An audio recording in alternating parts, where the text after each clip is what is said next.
Hola, bienvenidos a mi canal. Mi nombre es Rubén Humano y como quedamos en la semana pasada, hoy vamos a hacer un problema tipo 2 o clase 2, en el cual se nos pide determinar el caudal. El problema lo tenemos aquí a continuación. Nos dice que se quiere llevar agua desde un tanque A hasta un tanque B que está a una temperatura de 15 grados centígrados por efecto de la gravedad. La tubería es de acero comercial y su diámetro es de 1,5 pulgadas. Y la longitud de la tubería es de 28 metros.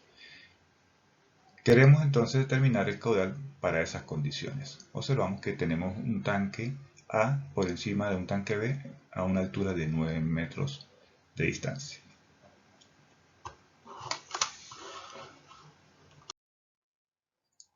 Bien, una vez que nosotros tenemos el problema ya en nuestras manos, procedemos a buscar algunos datos que nos hagan falta.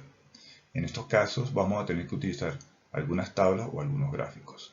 Para el caso dado, tenemos que la temperatura es de 15 grados centígrados y para esos 15 grados centígrados tenemos entonces que la densidad vale 999 kilogramos por metro cúbico y la viscosidad dinámica 1,14 por 10 a la menos 3 newton por segundo sobre metro cuadrado. Anotamos esos datos y seguimos buscando en otras tablas. Para el problema nos dicen que la tubería tiene un diámetro nominal de 1,5 pulgadas. Si observamos en esta tabla, para 1,5 pulgadas el diámetro interior es de 1,61 pulgadas. Esto equivale a un diámetro interior de 0,0409 metros. Anotamos ese valor y proseguimos. En el problema nos dicen que la tubería es de acero comercial, como podemos observar aquí resaltado en amarillo. Nosotros podemos calcular directamente la rugosidad relativa, es decir, E sobre D, directamente de esta gráfica. Buscamos más o menos 1,5 pulgadas que tenemos acá y con 1,5 pulgadas subimos hasta acero comercial y nos proyectamos hacia la izquierda y obtenemos un valor de allí. Ese valor ahí aparentemente es alrededor de 0,0011 más o menos. Otra manera de hacerlo un poquito más precisa es recordando que tenemos el valor de la rugosidad absoluta, en este caso 0,000015 pies, y ese es equivalente a 4,572 por 10 a la menos 5 metros.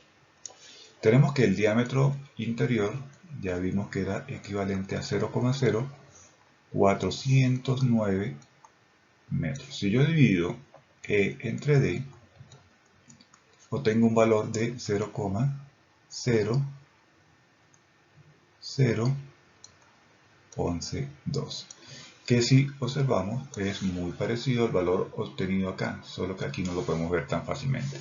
Por eso yo prefiero hacerlo así, me parece que es mucho más fácil. Pero bueno, en caso de apuros también lo podemos hacer a través de la gráfica. Bien, una vez que ya tenemos entonces el valor de sobre D, vamos a revisar los accesorios.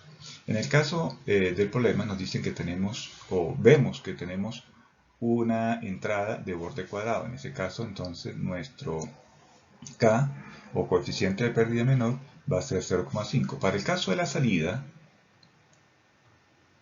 que ya habíamos dicho que cualquier salida tenía un valor de K igual a 1, siempre que la salida esté por debajo del nivel de la superficie del tanque, que es el caso dado en este caso. Por lo tanto, el K total para el problema viene dado por 1,5, que es 0,5 más 1 de la salida.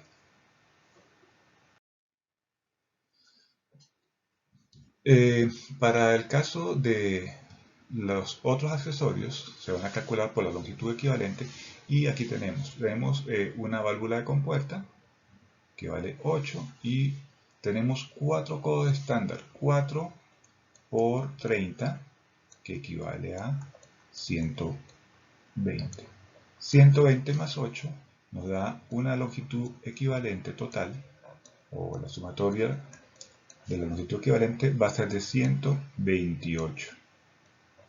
Ok, seguimos entonces con los siguientes valores. Bien, una vez que ya obtuvimos todos los datos que podíamos obtener, procedemos entonces a la solución. En este caso tenemos el tanque A y el tanque B.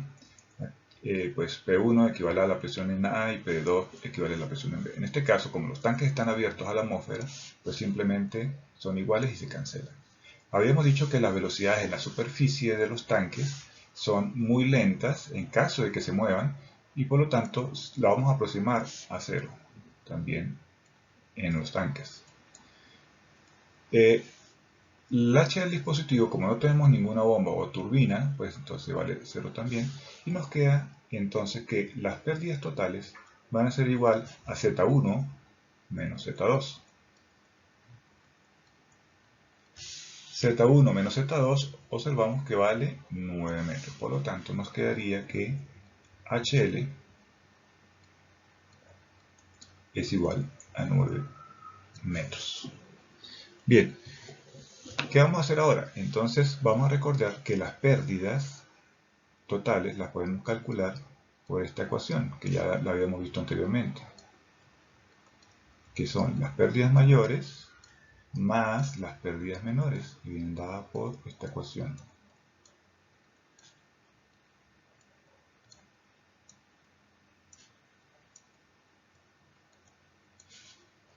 Bien, lo que vamos a hacer entonces ahora es que vamos a despejar la velocidad promedio. Queda que la velocidad promedio, pues nos va a quedar una raíz allí, va a ser entonces HL por 2 por la gravedad sobre las pérdidas.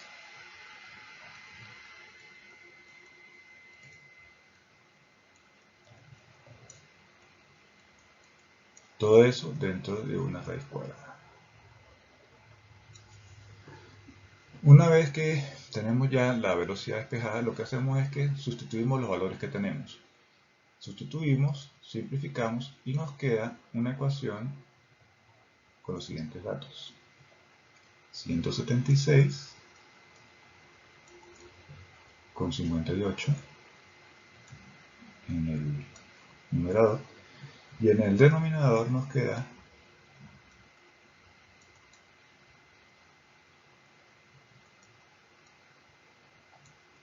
el factor de fricción más K.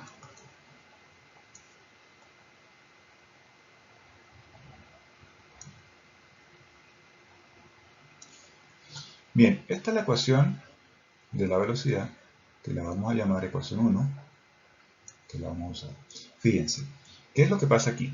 Nos queda entonces que la velocidad está en función del factor de fricción, pero a la vez el factor de fricción depende de la velocidad. Recordemos que el factor de fricción, para yo poderlo calcular, depende del número de Reynolds y E sobre D. El número de Reynolds pues depende de la velocidad. Recordemos que el número de Reynolds lo podemos calcular siempre que tengamos la velocidad y el diámetro, y obviamente las condiciones o las propiedades del fluido. Como la velocidad promedio no la tenemos, pues tampoco podemos calcular el número de Reynolds. Si no tenemos el número de Reynolds, tampoco podemos calcular el factor de fricción. Por eso es que en este caso pues tenemos que tanto la velocidad depende de F como F depende de la velocidad. Y para poder resolver esto, necesitamos hacer un proceso iterativo. ¿Cuál es el proceso iterativo? Bueno, en realidad es muy sencillo. Lo que yo tengo que hacer es que asumo un valor de factor de fricción. Con ese valor del factor de fricción, yo voy a calcular la velocidad en metros sobre segundo a través de la ecuación 1, que es la que tenemos aquí mismo. Una vez que yo tengo esa velocidad promedio, entonces calculo el número de Reynolds por la ecuación que acabamos de ver aquí arriba, y con el número de Reynolds y E sobre D, que lo tenemos acá, podemos calcular entonces el factor de fricción. ya sea por la ecuación de Allan o por el diagrama de Moody. Bien, el valor del factor de fricción, yo les había dicho anteriormente que lo podemos asumir entre un valor entre 0,02 y 0,022 o 23. Son valores que podemos utilizar. Al final, estas ecuaciones tienden a converger rápidamente. Si yo asumo un valor de 0,02, yo puedo calcular la velocidad a través de la ecuación 1 y esa velocidad me da, para este caso, 3,15 metros sobre segundo. Una vez que yo tengo ya la velocidad, puedo calcular el número de Reynolds por la ecuación del número de Reynolds y obtengo el siguiente valor, más o menos 113.000. Bueno, a 113.002, lo pudiésemos aproximar a 113.000, no hay problema. Y una vez que tenemos el número de Reynolds y E sobre D equivalente a 0,00112, podemos calcular el factor de fricción a través de la ecuación de Allan o a través del gráfico de Moody. En este caso nos da el valor de 0,022. ¿Sí? Pues la ecuación de Allan, ustedes ya la vieron cómo se utiliza en el video anterior, así que no lo voy a volver a hacer. Más adelante les voy a mostrar cómo podemos calcular este factor de fricción con el diagrama de Moody. Y van a darse cuenta que es bastante aproximado. Bien, aquí lo que podemos ver entonces es que 0,022 no es exactamente igual a 0,02 que habíamos asumido. Por lo tanto, como no son exactamente iguales o no son iguales, pues lo que yo voy a hacer es que voy a repetir este valor de 0,022 de nuevo ahora aquí abajo y ese va a ser mi nuevo factor de fricción asumido. Una vez que yo tengo este factor de fricción, vuelvo a calcular la velocidad promedio con la ecuación 1. Esa velocidad me da ahora 3,01 metros sobre segundo. Y con esa velocidad calculo de nuevo el número de Reynolds, que me da un valor ligeramente inferior al que teníamos anteriormente, de 107.844. Con este número de Reynolds y E sobre D, puedo calcular de nuevo la ecuación, el factor de fricción con la ecuación de Allan y me da 0,022. Bueno, lo puedo calcular con la ecuación de Allan, con la ecuación de Colebrook, con el gráfico de Moody y otras más que hay por ahí. Observamos entonces que el factor de fricción que acabo de calcular es exactamente igual al factor de fricción que había asumido anteriormente. Por lo tanto, ya podemos considerar que el problema, digamos que ya calculamos el factor de fricción real. Una vez que yo tengo el factor de fricción real y la velocidad para ese factor de fricción, que es de 3,01, yo puedo calcular el caudal. ¿Cómo? Bueno, recordemos que el caudal viene dado por la ecuación de la velocidad promedio por el área. Y el área, pues, lo podemos calcular de la siguiente manera. El diámetro interior al cuadrado sobre 4. Como tenemos todos los valores, la velocidad la acabo de calcular, el diámetro lo teníamos en 0,0409, pues simplemente sustituyo los valores y obtengo un valor de caudal que en este caso nos da 4,14